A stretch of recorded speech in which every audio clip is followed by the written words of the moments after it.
السلام عليكم، واش اخباركم؟ نتمنى تكونوا كاملين بخير وعلى خير وانتم كتشاهدوا هذا الفيديو. عائلتي وحبابي نتمنى نلقاكم هذا الفيديو باحسن الاحوال ان شاء الله فين ما كنتوا كتابعوني. ومبارك عواشركم جميعا، نتمنى لكم ايام مباركه، نتمنى لكم دعوات مستجابه، ونتمنى لكم يدخل عليكم العيد بكل صحه وكل ما تمنيتوا. واليوم نهار الثاني اللي نزلنا في ديار بكر البنات. البارح بالليل صافي عيينا نعسنا، واليوم على الصباح صبحنا عند بنت عم راجلي. قالت لنا ما يمكنش نكون في نفس المدينه معكم وتكونوا بوحدكم، غادي ندوزوا هاد الايامات مجموعين. جينا عندها هاد الفطور وهاد الخير وجدته لنا على الصباح، وجدت البوراك ما خلات ما دارت على قبلنا، الله يكبر بها كبرات بينا. وقالت لنا غدوزوا معايا النهار حيتاش حتى هي معروضه للعرس، واليوم اللي كاين العرس غادي ندوزوا نهارنا هنايا. خليكم حتى الاخر لا فيديو لانه فيه تفاصيل مشوقه. غادي نشارك معكم نهارنا كيف غادي يدوز، وحتى نمشيو للعرس ان شاء الله مجموعين.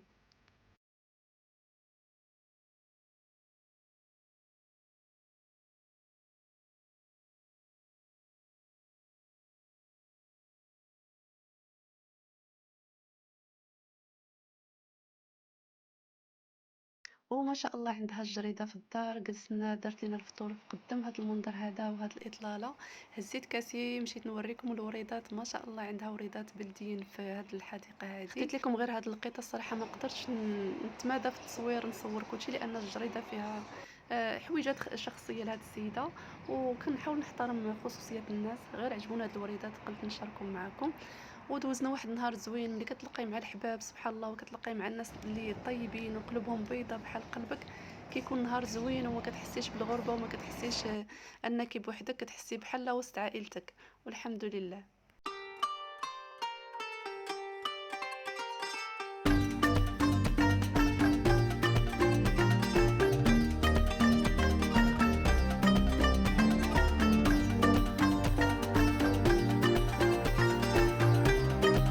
وهنا مع ديك ال11 حطت لنا هذا المشروب اللي كيجي رائع خاص بديار بكر، وكذلك حطت لنا التحلية وحطت لنا القهوة حتى هي خاصة بديار بكر، جبت منها غزالة رائعة جدا في المذاق. حطت لنا هذه التحلية هذه كنصور معكم هنايا في الكوزينة، وغادي نخرجوا تاني للجريدة.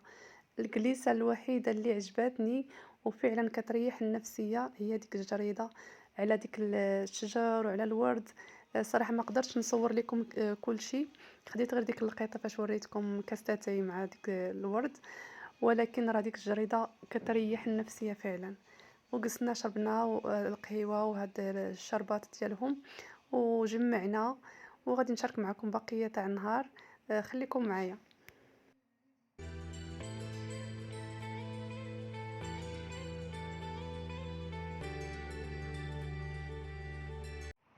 وهنا وصلت وقت الغدا، درت لنا اللحم في الفران بالباذنجان والطماطم، صراحه جا روعه. اللحم ديال الغنمي، درت لنا البيلاف اللي هي بالارز والسلطه. ما كنوريكمش الصراحه الاطباق على انها اش دارت ولا اش كلينا، الصراحه كبرت بنا الله يكبر بها وفرحات بنا، وقلبها طيب، انسانه رائعه جدا، حبيتها بزاف. الله يجازيها بخير على الضيافه ديالها وعلى اهتمامها فينا. وهنايا الدجاج هذا كيصاوبوه هكا مقطع كيمشي مع هذا الارز. وهذا هو الطبق ديالي. السلام عليكم، واش اخباركم؟ جيت ندير عليكم طليله قبل نخرجوا للعرس. وهذا هو الفستان اللي قلت لكم راه بغيت ناخذ البوردو، خديته هكذا لبست عليا. درت الحجاب الشده ديالهم، واخا هذا الشال الحريري كيزلق لي بزاف كل مره كنشدو. المهم غادي نشارك معكم اجواء العرس التركي. جيت غندير عليكم طليله قبل نخرج. هذا هو الفستان ديالي اللي شريت، ما تيبانش كلشي في الكاميرا. صافي جيت غنسلم عليكم وغنمشيو ان شاء الله دابا للقاعه.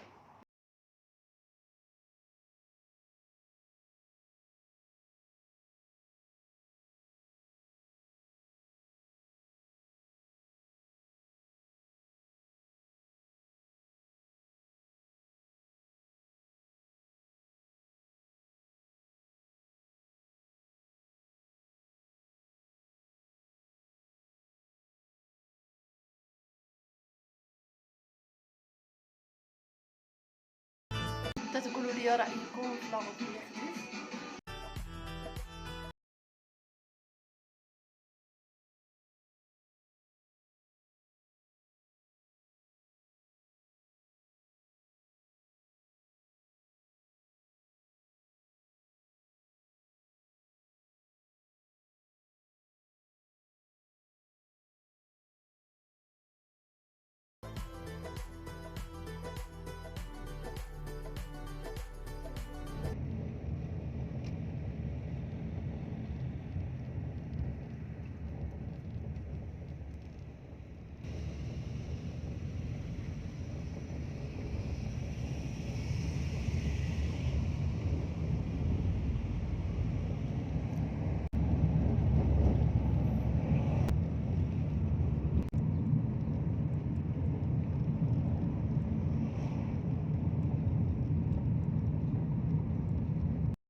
وهنا وصلنا للقاعة، مازال الناس ما جاوش كاملين وحتى العروسة مازال ما خرجتش، ولكن المفاجأة أنها ممنوع التصوير، ما غاديش يصور شي حد من غير المصور هاد العرس.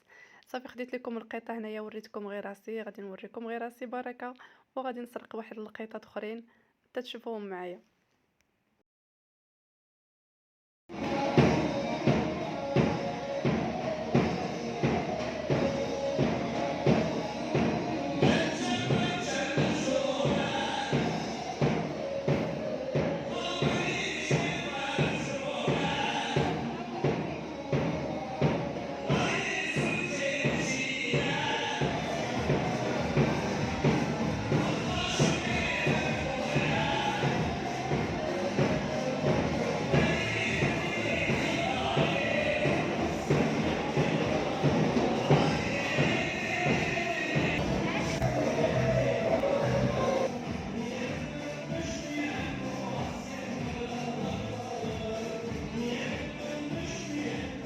وهنا سال العرس، الله يسعدهم ويفرحهم، ما قدرش نصور لكم اكثر من هادشي.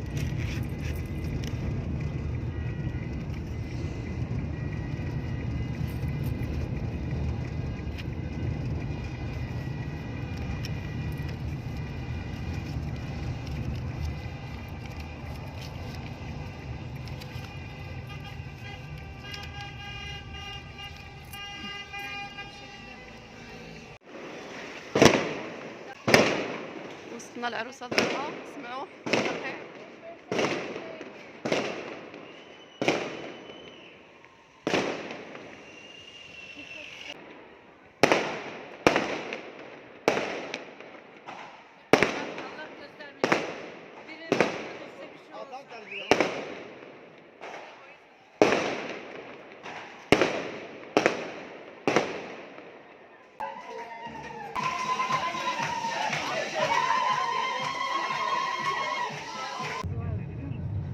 Soldan kayıp.